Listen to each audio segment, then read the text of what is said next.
नमस्कार। अंतःपुर के कानाफूसी में आप सबों का स्वागत है। और आज हम कानाफूसी में बात उस कानाफूसी की करने जा रहे हैं जिस कानाफूसी में चर्चा ये है कि बादशाह तो रिटायरमेंट बेनिफिट स्कीम चलाते ही थे। मतलब जो उनका करिंदा सब रिटायर हुआ उसके लिए अलग अलग आयोग विभाग सब तो होता ही था। उससे भी इन लोगों को संतुष्टि नहीं है। अब उनके अपने बाल बच्चा को भी कैसे हम सेटल करें, इस पर अब अभियान शुरू हुआ है। आज के जो राजाओं का जो बैठक था उस बैठक में इस पर मोहर लग गया है कि अब कंसल्टेंसी वगैरह जो है ना, आउटसोर्सिंग वगैरह, उसके लिए सरकार एक नीति बनाई है। और गौर करिएगा कि इस तरीके का जितना कंसल्टेंसी या सलाहकार सब जो है ना जो बन रहा है, उसमें यही आसपास जो रिटायरमेंट बेनिफिट स्कीम पाने वाले सब जो लोग हैं उसी का बाल बच्चा सब है। मतलब गजब, अपने भी सेटल हो जाना है, बाल बच्चा का भी सेटल कर देना है, और जो कमाए वो दुबईयों पहुंचा देना है। मतलब इसको कहते हैं ना, मतलब सब कोई पता नहीं, एक पीढ़ी, दो पीढ़ी, चार पीढ़ी, कितना पीढ़ी के लिए जमा करने पर लोग आमादा है, कहना मुश्किल है। मतलब हमारा नौकरी खत्म हुआ तो सरकार हमको दे रही है, मतलब 70-75 साल का व्यवस्था अपने से कर लेना है। बाल बच्चा बकलोल हो गया है तो अपने सर्विस पीरियड में जिस एजेंसी को हम लोग मदद करते हैं उसी के कहे गए को कंसल्टेंसी कंपनी खोल दो, मेरा बेटवा को उसका सीएमडी बना दो। हो रहा है अकाउंटेंसी। अब बताइए ना, अमेरिका का कंपनी आकर हमारा बिहार में जो है अकाउंट का ऑडिट कर रहा है कि ऑडिटर जनरल बैठ के क्या करेगा भाई है। मनरेगा में हमारे यहाँ कितना राशि आ रहा है, वो दिल्ली में एगो कंसल्टेंसी एजेंसी बैठा दिया गया है कि वो मनरेगा में हमारा फंड का मैनेजमेंट करेगा कि कितना जल्दी हम लोगों को पैसा पहुँचे तो हम लोग काम करेंगे। तो भाई ये जो आईएएस अधिकारियों का जो फौज हम लोग रखे हुए हैं, वो फौजवा क्या करेगा जब सब काम कंसल्टेंसी के माध्यम से होगा? तब भाई विभागों कंसल्टेंसी के हवाले कर दीजिए। तो कानाफूसी आज दिन भर कैबिनेट की बैठक में जाने से पहले यही था कि देखिए गजब स्थिति है भाई। ये सब अपना मतलब अपने जीवन काल में बाल बच्चा को तो सेटल करना ही है, उसका भी उपाय निकाल दिया ये लोग कि हम रहे चाहे नहीं रहे, हमारा उपस्थिति यहाँ रहेगा। अब ये खेला शुरू हो गया है।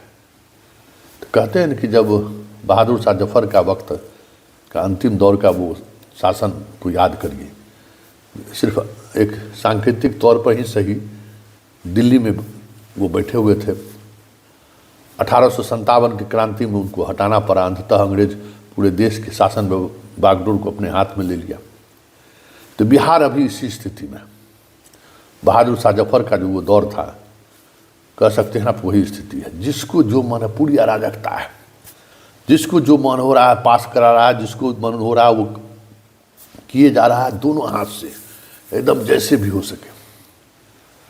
बादशाह की तो बात ही छोड़ दीजिए, बादशाह तो दूसरी दुनिया में भी है। बस हो गया। मतलब कैसे चल रहा है बिहार, मुश्किल है भाई। मंत्री जी का अपना अलगे धुन है, वो विभाग का नाम बदलने में विश्वास रखते हैं, समझे। पहले था DCLR, अब होगा अनुमंडल राजस्व पदाधिकारी। मतलब गजबे स्थिति है भाई। मतलब हैरानी होती है कि ना एक मंत्री सब नाम बदलने में मस्त है। अरे नाम के बदलने में जो लगे हुए हैं कुछ जिम्मेवारी, कुछ उसका दायित्व बढ़ाइए, कुछ जिम्मेवारी बढ़ाइए। तो सो नहीं, हाई कोर्ट और सुप्रीम कोर्ट में मामला न फंसे इसलिए नामे बदल दो। तो गजब स्थिति है भाई। नाम बदल दो, कमा वही रहने देना है। तो अभी खेल सिर्फ इतना ही चल रहा है अंतःपुर में। बस एक ही खेल है कि भविष्य सुरक्षित करिए, और उस भविष्य को लेकर क्या क्या किया जा सकता है इसका ताना बाना दिन भर लोग बैठकर बुनते रहते हैं। आज समृद्धि खत्म हो गया यात्रा, तो दूसरा चरण भी अब विधानसभा सत्र के बाद शुरू होगा। बाकी चरण समस्तीपुर में खत्म।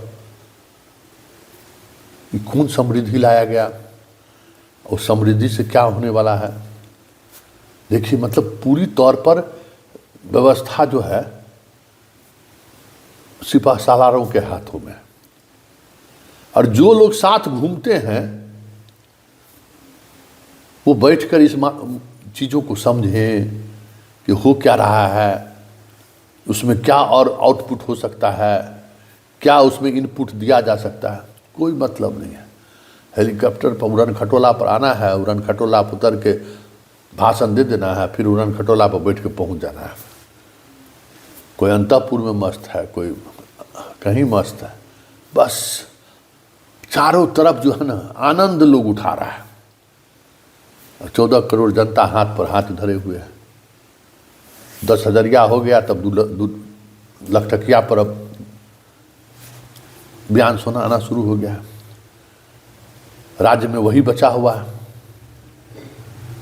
अब लखटकिया से दीदी अब जो है 2 लखिया होने जा रही है, आज उस पर भी चर्चा हुआ। मतलब एक सूत्री अभियान है कि बस कैसे जो है ऐसा फ्रेमवर्क बनाओ जनता को लगे कि वाह, हाँ, दोनों हाथ से देते चलो, दोनों हाथ से। कितना प्रोजेक्ट पर काम रुका हुआ है, उस पर अभी अध्ययन नहीं हो रहा है। खजाना खाली हो रहा है, उस पर विचार नहीं हो रहा है। विचार हो रहा है तो दोनों हाथ से हम लोग ले ही रहे हैं, तो जनता का भी दोनों हाथ से देते चलो। एकदम घी उगेल देना है, घी उगेल देना है, और कुछ नहीं, बस इतना ही चल रहा है। आज दिन भर सचिवालय में यही होता रहा कि बताइए कौन कौन बन रहा है। तो कानाफूसी में अब समझिए कि कहाँ जा रहा है प्रदेश। बहुत चीज़ ऐसा है कि कह नहीं सकते, क्योंकि सब मतलब नाम भले बदल गया है भवन का, लेकिन वहाँ लोक के लिए काम नहीं हो रहा है। बस अपना परिवार और बाल बच्चा को एकदम निश्चिंत कर दे, सब उसी अभियान में लगल है। और कहेगा क्या कि हमरा बतवे नहीं मानता है। अरे कैसे बतवा मानेगा? वहाँ उड़ेल के आया है। तो जब हम उड़ेल के आए हैं तो यहाँ उड़ेल के हम लूट रहे हैं। जिसको जो करना है करते चलिए। मतलब बिहार में जो है ना, कह सकते हैं कि अंतःपुर के बादशाह की स्थिति को देख के और जो राज्य में हो रहा है, पता नहीं इस बार वोट गिराने में जनता क्या सोचकर वोट गिराई थी और क्या देखने को मिल रहा है, और कब तक इस तरीके की चीज़ें देखने को मिलेगी कहना मुश्किल है। हर कोई लगा हुआ है इसी काम में। पोता तक को सुरक्षित कर दो, पर पोता तक को सुरक्षित कर दो, लेकिन इस राज्य को सुरक्षित कर दें जो वर्तमान में जो लोग हैं उसके लिए भी कोई सोच नहीं रहा है। चलिए, कानाफूसी में फिलहाल इतना ही, इजाज़त दीजिए, नमस्कार।